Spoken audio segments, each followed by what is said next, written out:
del Señor, que es por su misericordia en la cual podemos estar nuevamente en un lugar como este. Ayer precisamente estábamos meditando en el Señor y contemplábamos su gracia, su misericordia. ¿Por qué razón? Escuchaba, por decir, noticias, ¿verdad?, de cómo en algunos lugares la situación está muy tremenda. Los hospitales están saturados de muchos enfermos, de mucha gente que están luchando entre la vida y la muerte, ¿verdad? Están ahí batallando.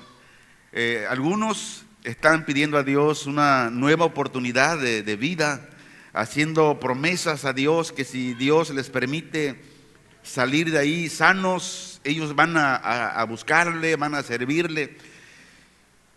Y yo decía al Señor, mira, nosotros estamos bien y tenemos el privilegio de poder servirte, de poder adorarte, de estar comiendo de tu palabra, de estar haciendo lo que a Dios le agrada que debemos de hacer como sus hijos.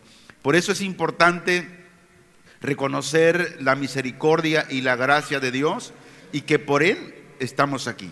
Oramos. Padre, estamos aquí no porque seamos buenos, somos aún pecadores y que día a día necesitamos de tu gracia, necesitamos de tu perdón. Y tal vez hoy en esta semana no hemos hecho las cosas como a ti te agradan. Como dijo tu siervo el apóstol Pablo, que queriendo hacer lo bueno no lo hago porque lo malo mora en mí. Pero creemos que con tu gracia, con tu ayuda, y si nosotros nos decidimos hacer lo que es correcto, tú nunca nos dejas solo. Y nos vas a bendecir, nos vas a ayudar y nos vas a fortalecer para llevar a cabo el propósito por el cual nos enviaste aquí a la tierra. Señor, yo te ruego en esta mañana por todos aquellos que están enfermos, que están en sus casas, en los hospitales, aquellas vidas, aquellas personas que están pasando en este momento por el valle de sombra de muerte, Señor. Yo te ruego en el nombre de Jesús que en tu gracia, por tu misericordia, Señor, tú estés bendiciendo, fortaleciendo y seguir dándole el tiempo para aquellos que aún no te han aceptado, Señor, como su Salvador, que hoy en este día pueda ser el día de ese encuentro personal contigo. Señor, te lo pido en el nombre poderoso de Jesús, tu Hijo amado. Amén. Abra su Biblia, por favor, en el Evangelio de Marcos, en el capítulo 6, versículo 53 al 56. Y dice la bendita palabra de nuestro Señor Jesucristo: terminada la travesía, vinieron a tierra de Genesaret y arribaron a la orilla. Y saliendo ellos de la barca, enseguida la gente le conoció, y recorriendo toda la tierra de alrededor, comenzaron a traer de todas partes enfermos en lechos, a donde oían que estaba. Donde quiera que entraba, en aldeas, ciudades o campos, ponían en las calles a los que estaban enfermos y le rogaban que les dejase tocar siquiera el borde de su manto. Y todos los que le tocaban quedaban sanos. Hoy en esta mañana queremos mostrar la fama y el poder y sobre todo la fe y la misión de Jesús, de cómo Jesús estaba cumpliendo con el papel de Mesías y Salvador. En el encabezado de su Biblia habla y dice: Jesús sana a los enfermos en Genesaret. Yo le puse por nombre el tema: Jesucristo sana a los enfermos en Genesaret. Y de acuerdo a lo que hemos leído, todo el capítulo de Marcos. Hoy vamos en el capítulo 6, hoy terminamos, pero si leemos, recordamos desde el capítulo 1, estamos viendo la autoridad, estamos viendo el poder de Jesús para sanar a los que están enfermos y así como necesitados. Hemos visto a través de los domingos que hemos estado hablando de Marcos, de cómo Jesús tiene el poder para caminar sobre las aguas, para calmar tormentas y mandar la calma. Y hoy en este últimos versículos del capítulo 6, otra vez vemos la autoridad que Jesús tiene para sanar a los enfermos y todos aquellos que están necesitados. Y luego Marcos nos narra de cómo la gente de la región de Genezaret estaban demostrando su fe en Jesús al llevar a los enfermos para que Él los sanara. La única manera, según la Biblia, de ser sanos de cualquier enfermedad, hay dos cosas. Número uno, tener fe en Jesús, en que Él tiene el poder para sanarnos. Y número dos, si la voluntad de Dios así quiere, Jesús te sanará. Pero es importante tener la fe. Y vemos la compasión de Jesús por todos los enfermos que Él sanó. Y cuando Él sanó a todos esos enfermos, Jesús estaba demostrando su compasión, estaba demostrando el amor por la humanidad. Y Marcos dice que donde quiera que Él iba, la gente llegaba ante Él y llevaba a sus enfermos en camilla y a todos los necesitados. Se dice que las plazas del mercado en esa región se convertían en improvisados hospitales, tanto que solo ellos querían llegar a estar lo suficiente cerca de Jesús para tocar siquiera el borde de su manto, y todos los que los tocaban, dice Marcos, todos quedaban sanos, todos. Ahora, ¿por qué quedaban sanos? Decíamos por dos razones. Razón número uno, porque tenían fe. Como la mujer que tenía 12 años sufriendo con el flujo de sangre, de ella dijo en su corazón: si tan solo tocare el borde de su manto, yo seré sana de este azote. Y número dos, porque así era la voluntad de Dios, que todos aquellos que llegaban a Jesús y tocaban, aunque sea el borde de su manto, dice que la voluntad de Dios era que ellos recibieran la sanidad.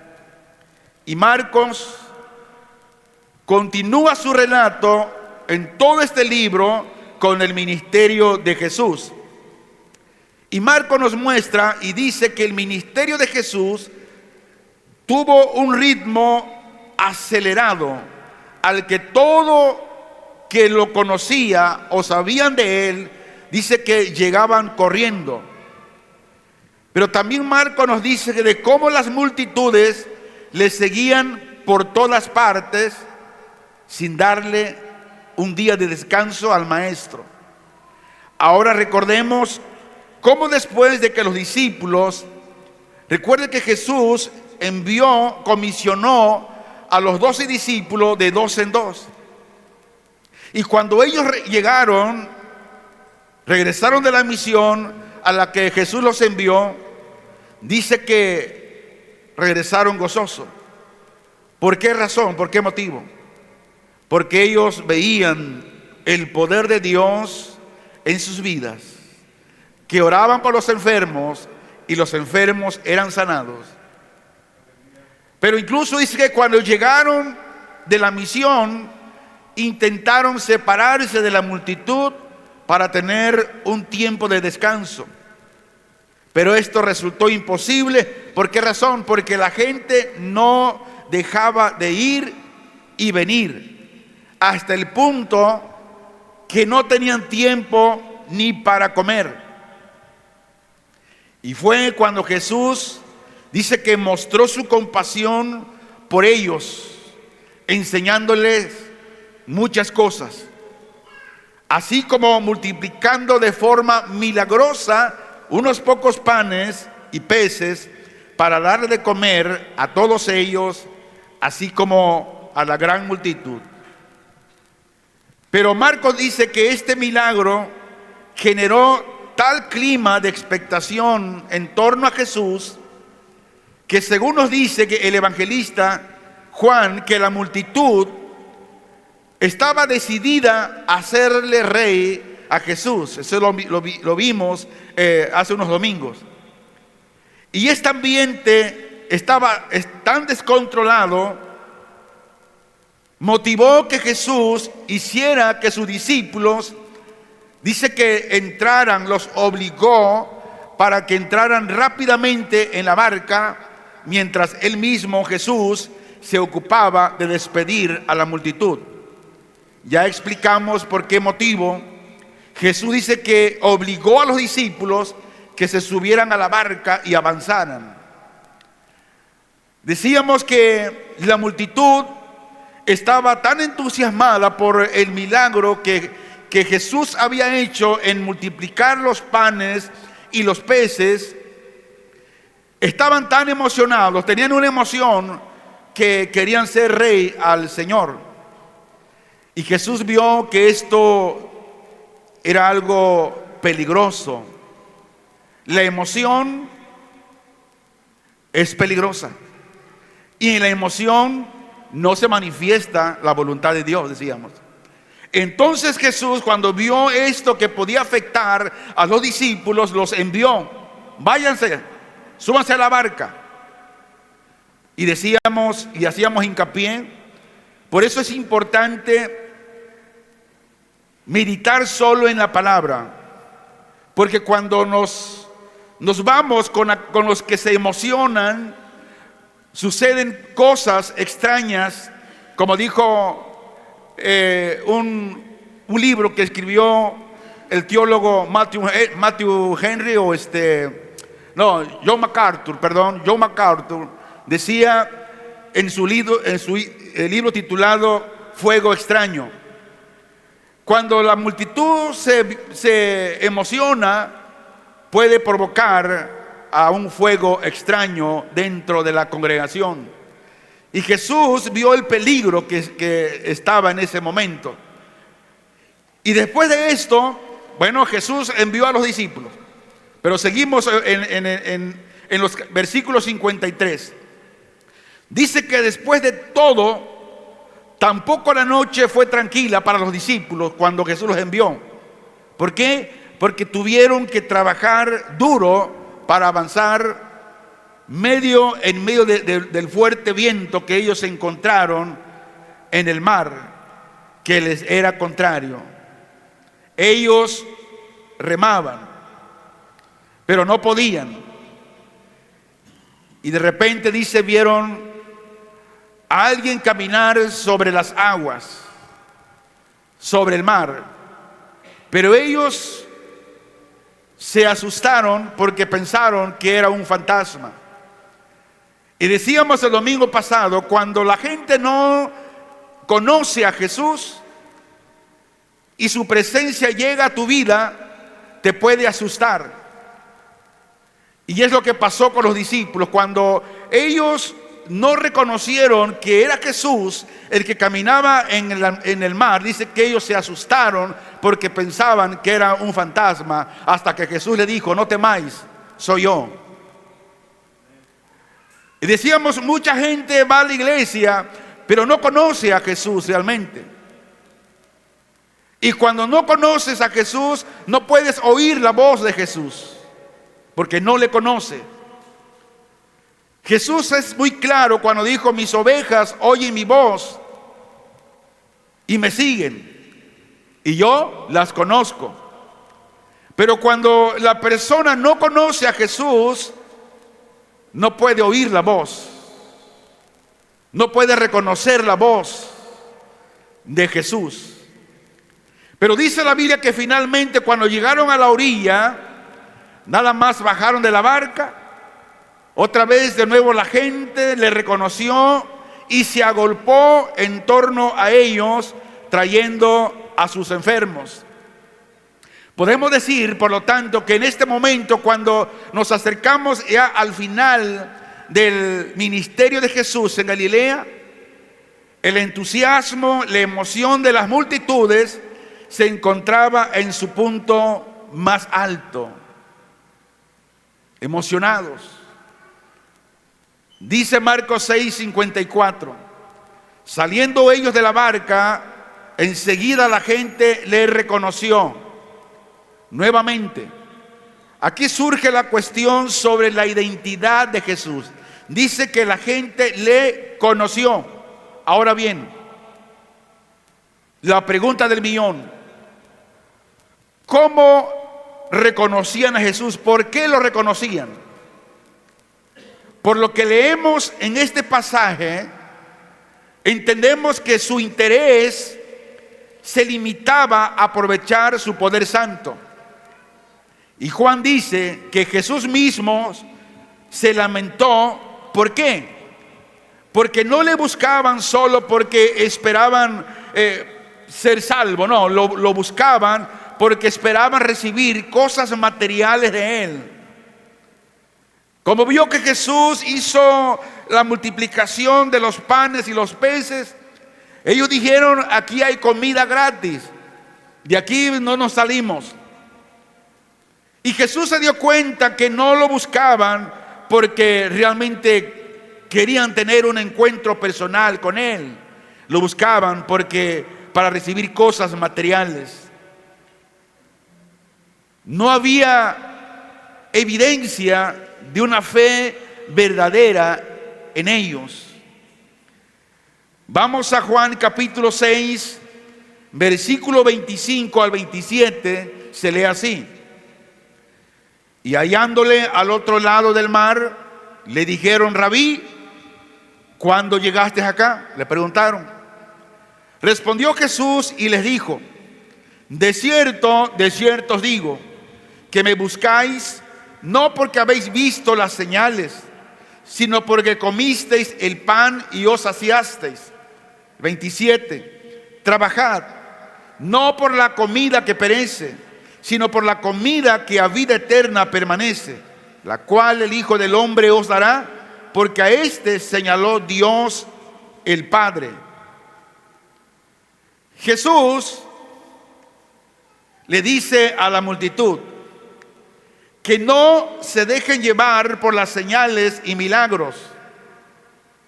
Por eso en este lugar, como su pastor, siempre hacemos hincapié lo siguiente: no se deje llevar por los milagros, no se deje llevar por las señales, no se deje llevar por las emociones, porque en las emociones del hombre la voluntad de Dios no está ahí. Y Jesús le dice a la multitud que no se dejen llevar por las señales y milagros. Jesús no quiere que la gente lo siga solo porque ha visto señales y milagros.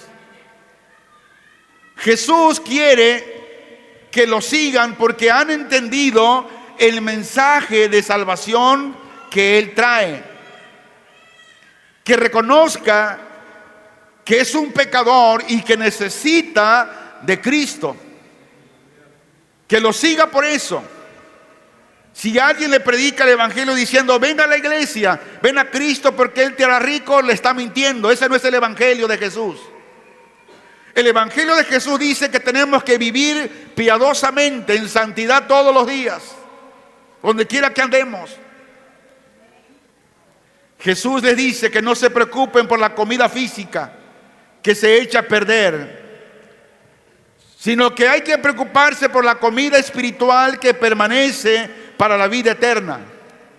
Y es el único que puede dar vida, Jesús, y que ha sido autorizado por el Padre para hacerlo. Escuche esto. Ningún clero, ningún pastor, ninguna iglesia, ningún movimiento te puede dar vida eterna, te puede salvar. Solamente Jesucristo, el Hijo de Dios, es el único que tiene el poder y autorizado por el Padre para darnos salvación y vida eterna. Y en resumen a Juan 6, 25, 27, Jesús está llamando a la gente a buscar una relación más profunda con Él, más allá de las señales y los milagros. Jesús quiere que busquemos la vida eterna que solo Él la puede dar. En el pasaje anterior, los discípulos no lograron identificar a Jesús y ellos pensaron que lo que estaban viendo era un fantasma. ¿Por qué razón? Porque sus corazones estaban embotados, estaban endurecidos. Escuche esto. Cuando alguien no identifica la voz de Jesús, ¿por qué razón? Porque su corazón aún está endurecido. Cuando alguien rechaza el evangelio, ¿por qué lo rechaza? Porque su corazón aún está endurecido. Los discípulos, aunque habían visto los milagros, comido con Jesús, cenando con Jesús, sus corazones aún estaban endurecidos. Que incluso cuando Jesús estaba con ellos, reunidos, les preguntó: ¿quién decís la gente que sois? Unos dicen que eres Juan el Bautista, otro que eres Elías, otro que Jeremías. Y le pregunta: ¿y ustedes, vosotros qué creen quién soy yo? ¿Quién soy? Y todos se quedaron callados porque estaban dudando quién era Él. Pero hubo un hombre llamado Pedro que dijo: eres el Mesías, el Hijo del Dios viviente. Y Jesús le dijo que esto no se lo había revelado ni carne ni sangre, sino su Padre Celestial. Ahora escuche esto. Cuando Cristo no es revelado en nuestro corazón, no es aceptado en nuestro corazón, puedes venir a la iglesia, puedes estar en un servicio cristiano, pero no puedes oír la voz de Dios porque no la conoces. La única manera de conocer la voz de Dios es ser la oveja del pastor. Los corazones estaban endurecidos de los discípulos. Ellos no habían logrado entender las implicaciones del milagro de los panes. ¿Y qué de las multitudes? Las multitudes, su interés estaba solo en las cosas materiales, fuera comida o sanidad para sus cuerpos. Y después de tanto tiempo, entre ellos, la gente no había logrado comprender correctamente quién era Jesús. Este problema sigue aún vigente. Muchos creyentes no conocen realmente, no saben quién es Jesús. Por eso muchos creyentes se ausentan de las congregaciones, se quedan en sus hogares. ¿Por qué? Porque no han entendido, no han conocido realmente quién es Jesús. Cuando usted andaba acotejando a la que era su esposa, fue su novia, usted quería tener comunión con ella todos los días, no quería despegarse en ningún momento de ella. ¿No es cierto? Porque el amor a ella, el amor a él lo atraía, la atraía. Pero ¿qué después? Lo mismo, cuando no hay una relación con nuestra pareja, ese amor se va enfriando. Por eso la Biblia siempre nos enseña y nos dice de la importancia de nuestra relación, nuestra comunión como cónyuge. Porque la relación que tengamos con ella, con él, nos fortalece. Nos confiamos. Así nuestra relación con Jesús. Cuando usted tiene esa comunión con su pareja, con su cónyuge, se conocen más y más. Cuando andamos quedando bien, no queremos ni tomarnos una soda porque nos da pena. Ay, ¿qué va a decir mi novio? Te invito a comer unos tacos. Ay, no, hermano, no, gloria a Dios, aleluya. Yo no como tacos, como puras tortas cubanas. Pero ya cuando te casas, ya empiezan a hablar. Ay, amor, eso no lo hacías. Ah, pues sí lo hago. Vamos, nos vamos descubriendo. Nuestra comunión con Dios, nuestra relación con Dios, cada vez que nos relacionamos con Él, que debe ser un día a la vez, le conocemos más y más a Él. Sabemos quién es, y cuando Él habla podemos reconocer la voz de Él. Porque hay tres voces que nos hablan: la voz del diablo, la voz del yo y la voz de Dios. Y para reconocer esas tres voces necesitamos tener una relación íntima, personal con Jesús. Dice Marcos 6:55: y recorrieron toda la tierra de alrededor, comenzaron a traer de todas partes enfermos en lechos, a donde oían que estaba. Rápidamente corrieron la voz por todas partes, y la gente venían porque no querían desperdiciar la oportunidad que se les presentaba. Podemos ver aquí un hermoso ejemplo de solidaridad humana, donde la mayoría de los enfermos no podían ir por sí solos de otras ciudades hasta donde Jesús estaba, a menos que hubiera alguien que los llevara. Y Marcos dice que hubo gente que se esforzó por ello, para llevar a los enfermos. Por lo tanto, también nosotros debemos de ocuparnos por buscar, de predicar el evangelio a otras personas para que conozcan a Jesús y Jesús los salve. Pero escuche esto. Pero algo vergonzoso resulta de que muchas veces no hablamos de Jesús en nuestros trabajos, no hablamos de Jesús en la universidad, no hablamos de Jesús en la escuela, no hablamos de Jesús en el colegio, no hablamos de Jesús en las calles, en los parques, no hablamos. ¿Por qué? Porque hay un egoísmo. Porque si yo sé que hay una cura para el cáncer y yo no lo doy, soy egoísta. Y mucha gente está muriendo por el cáncer. Escucha esto. Y mucha gente hoy quiere solamente venir a Jesús por cosas materiales. Solamente quiere venir a Jesús porque quiere estar bien, porque alguien le predicó y le prometió que si venía a Cristo, él lo iba a hacer rico, le iba a dar buen trabajo, buenos carros, buena casa. Pero no. ¿Sabes qué dice el Evangelio de Jesús? Si quieres seguirlo a Él, tienes que dejar padre, madre, esposa e hijos. Y ahora sí, se ven y sígueme. ¿Dónde dice que si lo sigues, inmediatamente tendrás riquezas, tendrás bienes? ¿Dónde dice eso? Bueno, hay un lugar que se llama la Biblia de la prosperidad. Ya la venden en el Mercado Libre. Pídala.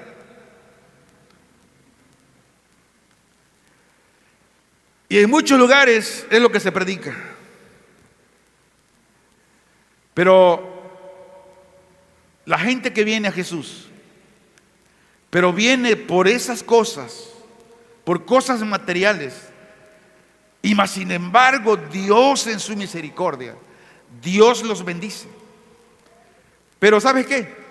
Una vez bendecidos se van, ni gracias le dan a Dios por nada.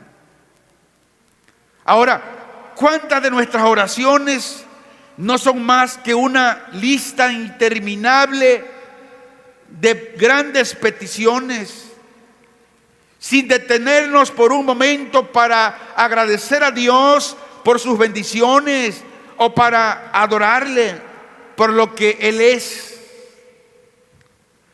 Muchas personas cuando van a la iglesia únicamente esperan recibir.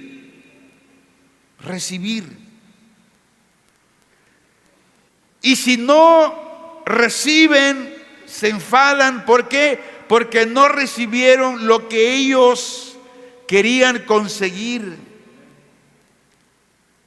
Hermanos, cuánto alegraría el corazón de Dios si más a menudo fuéramos a ofrecerle nuestro amor, nuestro servicio y devoción, y mucho menos para reclamar sus beneficios.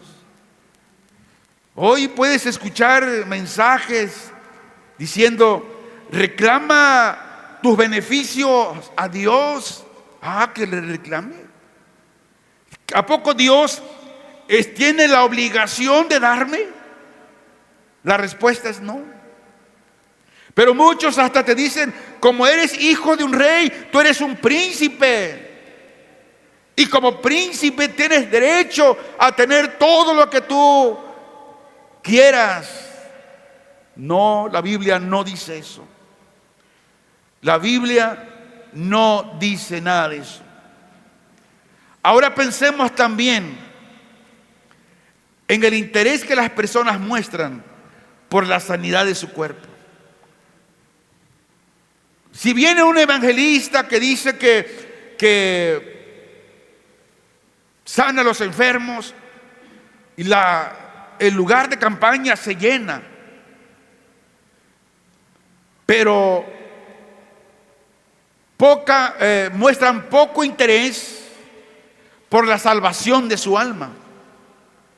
Mucha gente va a esos lugares porque quieren ser sanos, pero no van porque quieren ser salvos.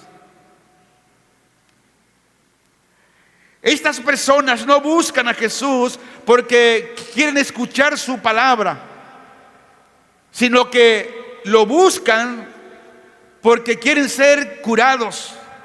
Fue lo que pasó con Jesús en la multitud.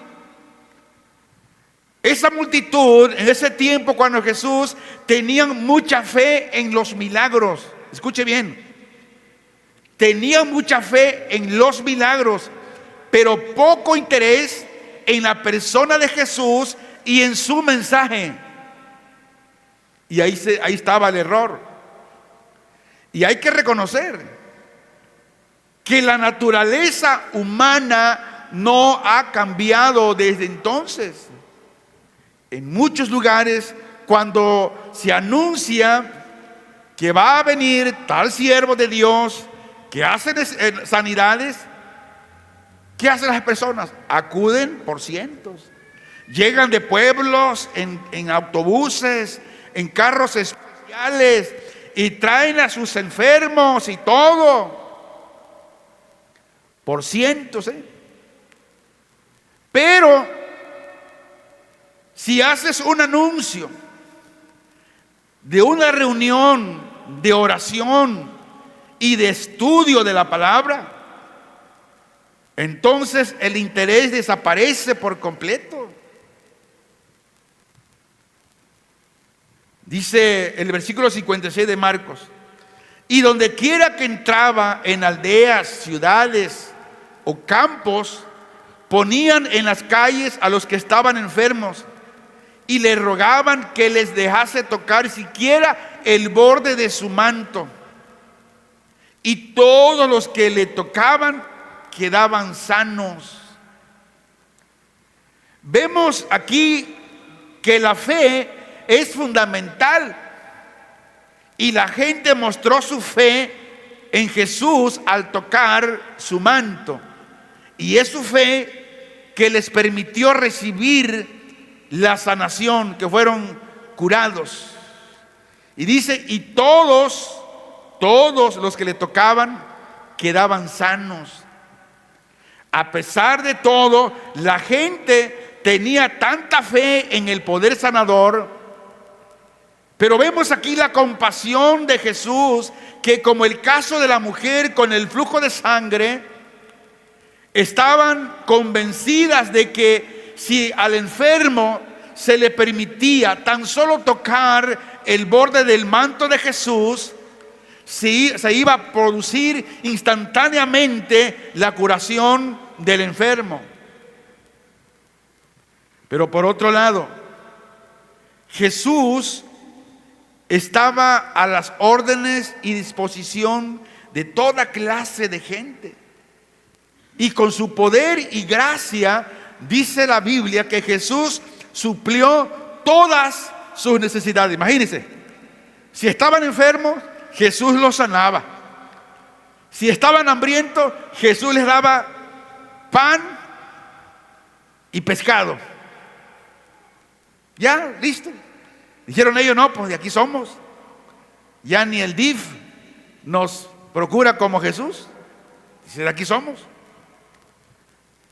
Pero este es uno de los más maravillosos cumplimientos de una preciosa y poética predicación o predicción de los pasajes más majestuosos de un profeta llamado el profeta Isaías.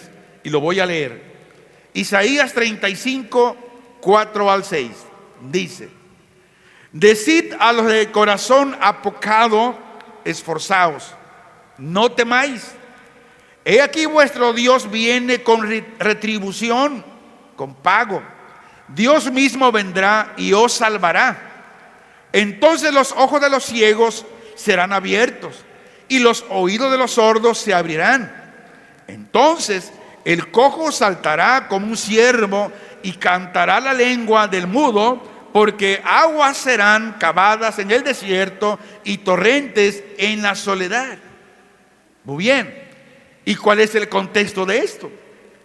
Este pasaje enfatiza que Dios es el que viene a salvar y a redimir a su pueblo, y que la llegada del Mesías, Jesús, trae esperanza y liberación para los que están oprimidos, afligidos y necesitados. Y este pasaje también describe la restauración y renovación de la creación, incluyendo la curación de los ciegos, los sordos, cojos y mudos. Pero sale una pregunta muy importante. ¿Por qué en aquel entonces dice que tan solo tocaban el borde del manto del maestro? Dice, y todos eran sanados. Los discípulos oraban por los enfermos y eran sanados. Los primeros cristianos de la iglesia de los Hechos, dice que donde quiera que iban, predicaban el evangelio y oraban por los enfermos y eran sanados. Tanto que dice que el libro de los Hechos, que cuando Pedro iba pasando y su sombra iba ahí, los enfermos en la calle, y la sombra de Pedro sanaban a los enfermos. ¿Y por qué ahora no? ¿Cuál es la razón? Ya lo hemos explicado varias veces. Y decíamos que en ese tiempo eran los milagros que testificaba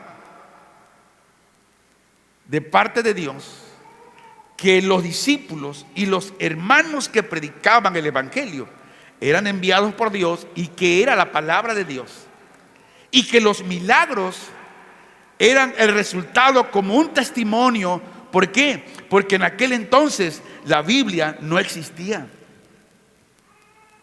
Entonces, por eso los milagros se daban a por mayores, por doquier, para dar testimonio de la verdad que los discípulos estaban predicando.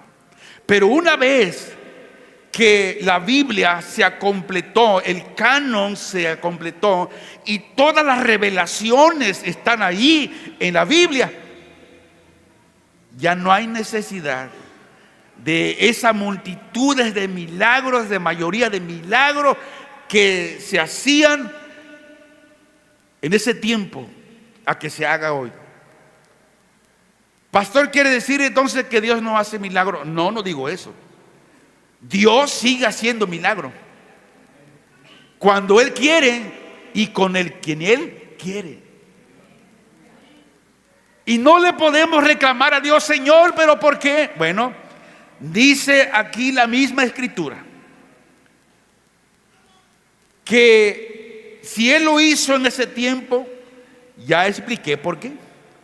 Y si no lo hace en este tiempo, también ya lo explicamos el por qué. Si Pablo, que era un gran ministro del Señor,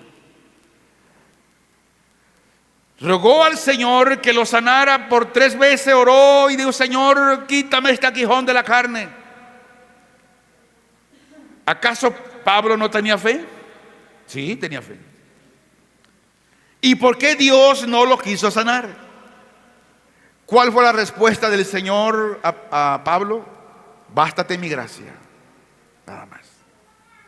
Así nosotros, si alguien está enfermo por años y no hay sanidad en él, le diré lo que dice el Señor: bástate la gracia de Dios en tu vida. Porque al final y al cabo este cuerpo irá a la tierra, se lo comerán los gusanos, pero tu alma es la que tendrá vida eterna con Cristo todos los días. Pero es lo que la gente menos se preocupa. La gente es por lo menos que se preocupa. La gente quiere tener sanidad. Claro que es bueno tener sanidad, pero ¿cuál es la voluntad de Dios? De una cosa o de otra, Dios nos tiene que llevar un día a su presencia. Puede ser por una enfermedad, puede ser por un accidente, puede ser por una confusión, puede ser por cualquier cosa. Sea como sea, pero ese momento va a llegar. Y cuando lleguemos, y cuando llegue ese momento, podemos decir: Señor, estamos listos para irnos contigo. Dios, mas sin embargo, dice que nos da siempre oportunidad para recibir su ayuda. Dice que llegaron al sur de Capernaum y la gente reconoció a Jesús. Y luego corrieron a traerle los enfermos y afligidos. Ahora, ellos, o sea, la multitud, no lo habían estado esperando. Pero bueno, llegó Jesús ahí. Ellos querían estar y aprovechar la oportunidad. Y corrieron, trajeron los enfermos.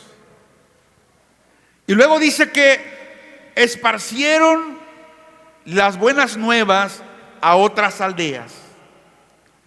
De modo que donde quiera que Jesús iba, la gente necesitada lo esperaba. Pero al día siguiente, y aquí está el detalle, al día siguiente Jesús dio su sermón sobre el pan de vida. ¿Y qué pasó después de ese sermón? Jesús perdió a su multitud y la siguiente pregunta es: ¿por qué? La multitud quería pan, quería bienes materiales, pero no querían oír la verdad. ¿Y qué de hoy? Muchas personas quieren que Jesús les ayude, que Jesús les sane, pero no quieren que los salve. No quieren que Jesús los libre de sus pecados. Le iba a decir que lo leyera en su casa, pero me dice un pajarito que en su casa usted no lee. Así que como lo tengo aquí, vamos a leer Juan capítulo 6, versículo 22. Y veamos, mire, o sea, cómo es el hombre. O sea, ¿qué pasa, no, con el hombre? Dice Juan capítulo 6, versículo 22. El día siguiente, la gente que estaba al otro lado del mar vio que no había habido allí más que una sola barca, y que Jesús no había entrado en ella con sus discípulos, sino que estos se habían ido solos. Pero otras barcas habían arribado de Tiberias junto al lugar donde habían comido el pan después de haber dado gracias el Señor. Cuando vio, pues, la gente que Jesús no estaba allí, ni sus discípulos, entraron en las barcas y fueron a Capernaum buscando a Jesús. Y hallándole al otro lado del mar, le dijeron: Rabí, ¿cuándo llegaste acá? Respondió Jesús, le dijo: de cierto os digo que me buscáis no porque habéis visto las señales, sino porque comisteis el pan y os saciasteis. Trabajad no por la comida que perece, sino por la comida que a vida eterna permanece, la cual el Hijo del Hombre os dará, porque a este señaló Dios el Padre. Entonces le dijeron: ¿qué debemos hacer para poner en práctica las obras de Dios? Respondió Jesús y les dijo: esta es la obra de Dios, que creáis en el que Él ha enviado. Le dijeron entonces: ¿qué señal pues haces tú para que veamos y creamos? ¿Qué obra haces? Nuestros padres comieron el maná en el desierto, como está escrito: pan del cielo les dio a comer. Y Jesús le dijo: de cierto os digo, no os dio Moisés el pan del cielo, mas mi Padre os da el verdadero pan del cielo. Porque el pan de Dios es aquel que descendió del cielo y da vida al mundo. Le dijeron: Señor, danos siempre este pan. Jesús le dijo: yo soy el pan de vida. El que a mí viene nunca tendrá hambre, y el que en mí cree no tendrá sed jamás. Mas os he dicho que aunque me habéis visto, no creáis. Todo lo que el Padre me da vendrá a mí, y al que a mí viene no le echo fuera. Porque he descendido del cielo no para hacer mi voluntad, sino la voluntad del que me envió. Y esta es la voluntad del Padre, el que me envió, que de todo lo que me diere no pierdan yo nada, sino que lo resucite en el día postrero. Y esta es la voluntad del que me ha enviado, que todo aquel que ve al Hijo y cree en Él tenga vida eterna, y yo le resucitaré en el día postrero. Murmuraban entonces de Él los judíos, porque había dicho: yo soy el pan que descendió del cielo. Y decían: ¿no es este Jesús el hijo de José, cuyo padre y madre nosotros conocemos? ¿Cómo pues dice este: del cielo he descendido? Jesús respondió y les dijo: no murmuréis entre vosotros. Ninguno puede venir a mí si el Padre que me envió no le trajere, y yo le resucitaré en el día postrero. Escrito está en los profetas: y serán todos enseñados por Dios. Así que todo aquel que oyó al Padre y aprendió de Él, viene a mí. No que alguno haya visto al Padre, sino aquel que vino de Dios, este ha visto al Padre. De cierto os digo, el que cree en mí tiene vida eterna. Yo soy el pan de vida. Vuestros padres comieron el maná en el desierto y murieron. Este es el pan que desciende del cielo, para que el que de él come no muera. Yo soy el pan vivo que descendió del cielo. Si alguno comiere de este pan, vivirá para siempre. Y el pan que yo daré es mi carne, la cual yo daré por la vida del mundo. Entonces los judíos contendían entre sí, diciendo: ¿cómo puede este darnos a comer su carne? Jesús le dijo: de cierto os digo, si no coméis la carne del Hijo del Hombre y bebéis su sangre, no tenéis vida en vosotros. El que come mi carne y bebe mi sangre tiene vida eterna, y yo le resucitaré en el día postrero. Porque mi carne es verdadera comida y mi sangre es verdadera bebida. El que come mi carne y bebe mi sangre, en mí permanece y yo en él. Como me envió el Padre viviente y yo vivo por el Padre, asimismo el que come, él también vivirá por mí. Este es el pan que descendió del cielo, no como vuestros padres comieron el maná y murieron. El que come de este pan vivirá eternamente. Estas cosas dijo en la sinagoga, enseñando en Capernaum. Al oírlas, muchos de sus discípulos dijeron: dura es esta palabra, ¿quién la puede oír? Sabiendo Jesús en sí mismo que sus discípulos murmuraban de esto, les dijo: ¿esto os ofende? Pues qué, si vieres al Hijo del Hombre subir a donde estaba primero, el Espíritu es el que da vida, la carne para nada aprovecha. Las palabras que yo os he hablado son espíritu y son vida. Pero hay algunos de vosotros que no creen, porque Jesús sabía desde el principio quiénes eran los que no creían y quién le había de entregar. Y dijo: por eso os he dicho que ninguno puede venir a mí si no le fuere dado del Padre. Desde entonces muchos de sus discípulos volvieron atrás y ya no andaban con él. Dijo entonces Jesús a los 12: ¿queréis acaso iros también vosotros? Le respondió Simón Pedro: Señor, ¿a quién iremos? Tú tienes palabras de vida eterna, y nosotros hemos creído y conocido que tú eres el Cristo, el Hijo del Dios viviente. Jesús le respondió: ¿no os he escogido yo a vosotros los 12? ¿Y uno de vosotros es diablo? Hablaba de Judas Iscariote, hijo de Simón, porque este era el que le iba a entregar y era uno de los 12. Ahora escuchen. La multitud busca a Jesús después de que él había multiplicado los panes y los peces. La pregunta es: ¿cómo lo buscaron?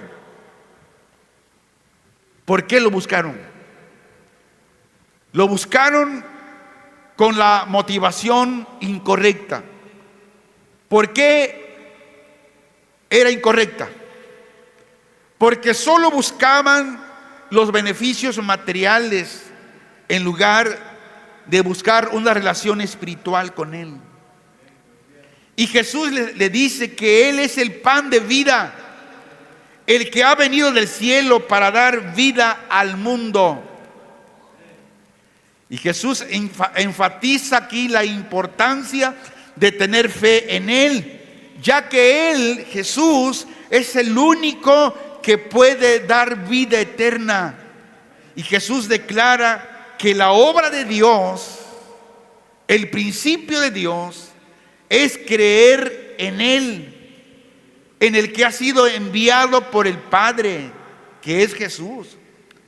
Y por esta razón Jesús dice que la carne y la sangre no puede heredar el reino de Dios, sino que es necesario nacer de nuevo del Espíritu. Mis hijos, mis hijas no pueden ser salvas porque yo sea salvo. La salvación es personal. Necesitan ellas nacer de nuevo, y fue lo que hicieron: nacer de nuevo, buscar al Señor, reconocer que son pecadores. Jesús declara que es necesario comer su carne y beber su sangre para tener vida eterna. Enfatiza la importancia de la unión con Él, ya que Él dice da vida al mundo. Y los discípulos tuvieron dificultad para entender las palabras de Jesús y se sintieron ofendidos. Y esto sucede cuando alguien no entiende la palabra de Dios, se siente ofendido. Los discípulos no lo entendieron y se sintieron ofendidos. Ahora, quiero darles la conclusión de Juan 6, 22 al 71, porque tiene que ser explicado para entender, saber el contexto. O sea, ¿por qué dijo Jesús que hay que comer su carne y beber su sangre? Y estos versículos contienen enseñanzas importantes sobre la búsqueda de Jesús, la fe en Él, la obra de Dios, la necesidad de nacer de nuevo del Espíritu, la unión con Jesús y la respuesta de los discípulos a sus palabras. Pero la pregunta clave: ¿qué significa comer su carne y beber su sangre? En este contexto, comer su carne y beber su sangre no se refiere a una práctica literal de canibalismo, sino más bien a una metáfora espiritual que representa la unión íntima con Jesús. O sea, no es que hermano, vamos a cortarle un pedazo de mano a Cristo y vamos a comer su carne. Hermano, sácale un litro de sangre para tomárnosla. No significa eso. Eso sería canibalismo. Sino que es una metáfora, un ejemplo espiritual que representa la unión íntima con Jesucristo. Comer su carne y beber su sangre simboliza la unión íntima con el Padre, con el Hijo, con el Espíritu Santo, recibiendo su naturaleza divina y su vida eterna. Comer su carne y beber su sangre simboliza la participación en la obra de Cristo, es decir, recibir su sacrificio y su amor y vivir según sus enseñanzas. Es lo que significa comer su carne y beber su sangre. Comer su carne y beber su sangre simboliza recibir la gracia de Dios. Es decir, aceptar el don de la salvación que ofrece a través de Jesucristo. Comer su carne y beber su sangre simboliza la comunión espiritual, la unión de los creyentes con Cristo a través de la fe y la participación en la cena del Señor.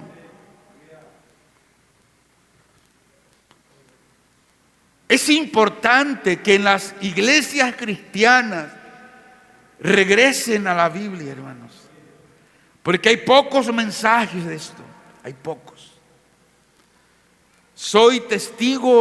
He sido testigo ocular donde hemos ido a ministrar la alabanza como músicos. Hemos visto que la mayoría, pura emoción, pero no se concentran en una palabra con el texto y el contexto para explicar el por qué Jesús dice o dijo tal cosa.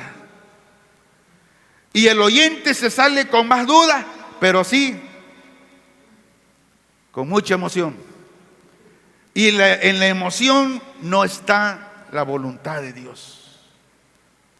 Oramos. Señor, estamos aquí porque te amamos. Estamos aquí por nuestra unión íntima contigo, Señor, y por la participación en tu obra y en el recibimiento de tu gracia en nuestras vidas y en la comunión contigo, Señor Jesús. Mucha gente, como en ese tiempo de la multitud, Señor, te buscaba porque querían cosas materiales. Te buscaban porque tú les dabas de comer, los sanabas, suplía toda necesidad. Pero nunca te buscaron con un interés de salvación, por escuchar la verdad. No permitas que en este lugar, Señor, nos desviemos de tu palabra, de la Biblia, Señor. Que la Biblia, tu palabra, siempre sea nuestra fuente, Señor, de riqueza espiritual, Señor. Y que cada vez que nosotros pasamos ese tiempo hermoso, de calidad, comiendo la palabra, la fe crece y crece y crece y nos llena de tu Santo Espíritu. El ser lleno del Espíritu Santo no es gritar, no es brincar. Ser lleno del Espíritu Santo es ser lleno de la palabra, tu palabra. Porque tu palabra nos dice que ella es vida y es espíritu. Y cada vez que comemos de ella, tenemos más vida y nos llenamos de tu espíritu. Y cuando alguien traiga un mensaje que nada tiene que ver con tu palabra, el mismo Espíritu Santo y la llenura nos da ese discernimiento que no es tuyo o que sí es tuyo, Señor. Que te busquemos por lo que eres, el Dios que es 3 veces santo. Que te busquemos por lo que eres, el Dios incomparable, el gran yo soy.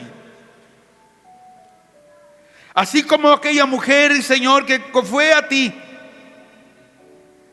porque tenía fe en ti, que dijo: si tan solo tocare el borde de su manto, yo seré libre de este azote. Vamos a entonar esta alabanza.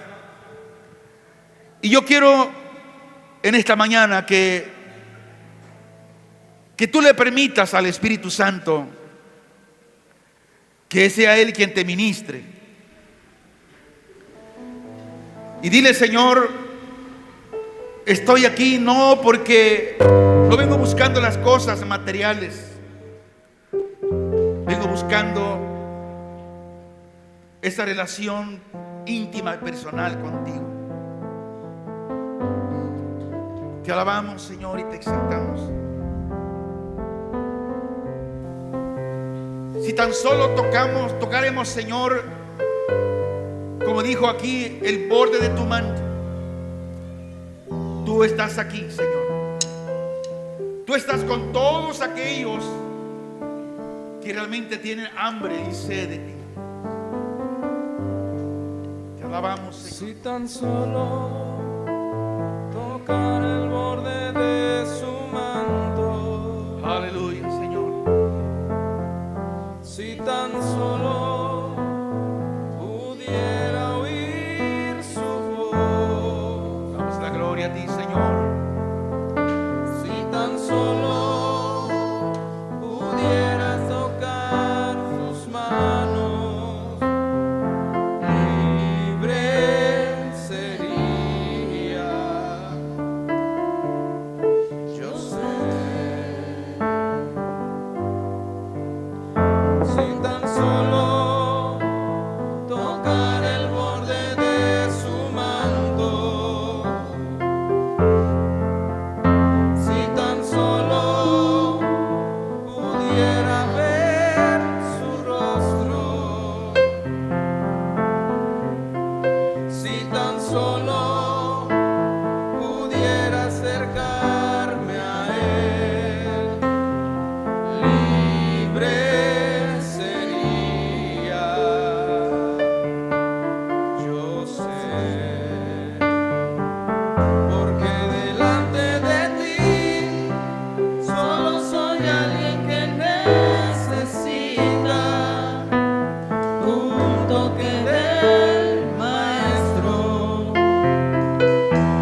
dice: Señor, yo vine a buscarte a ti. Pero también creemos en la misericordia, en la gracia de Dios. Y como decíamos, Dios es el mismo de ayer, de hoy y por los siglos de los siglos. Y el Dios de los milagros, Él vive. Y Él está aquí con nosotros. Y en esta mañana quiero hacer esta oración, pidiendo en la gracia y en la voluntad de Dios. Si alguien está enfermo, que no es necesario que pase a este lugar. Jesús, cuando sanó a la hija de la mujer Siferonicia de lejos, tan solo con decir su palabra. Y el que sana no es el pastor, el que sana es Cristo. Y Él está aquí con nosotros. Y vamos a pedirle que si Él en su gracia tiene a bien a sanarnos, Él lo puede hacer. Señor, nos humillamos ante tu presencia, Señor. Reconocemos que somos aún pecadores, Señor, y que no hemos hecho tal cual tu voluntad, como tu palabra lo pide, Señor. Mas creemos en tu gracia infinita, en tu amor hacia nosotros, Señor, hacia todo aquel que clama a ti, Señor, diciendo: socorro, Señor. Hoy, Señor, nos humillamos delante de ti y clamamos a ti diciendo: socorro, Señor. Ten misericordia de nosotros. Mira a los enfermos, Señor, físicamente. Hay enfermos en este lugar, Señor. Pero como dijo tu siervo, el apóstol Pablo, él rogó 3 veces a que tú le sanaras, pero no lo hiciste, Señor. Solamente le dijiste: bástate mi gracia. Yo no sé cuál es el plan para algunos por esta enfermedad o por tal enfermedad, pero sí creemos, Señor, en ese Dios infinitamente misericordioso. Y si es tu voluntad, Señor, en esta mañana sanar a alguien o sanar a todos, tú lo puedes hacer, Señor. Rendimos nuestros corazones a ti. Nos sanes o no nos sanes, nosotros seguiremos adorándote por lo que eres, Señor. Te seguiremos por lo que eres. Seguiremos creyendo, confiando en ti, como dijo Job: aunque mi Dios me matare, yo seguiré confiando en Él. Mi Dios y mi Rey, mi Señor Jesús. Te damos a ti el honor, Señor, te damos a ti la gloria, porque tú eres santo, Señor. Seguimos cantando ese canto, Señor, porque delante de ti, Señor,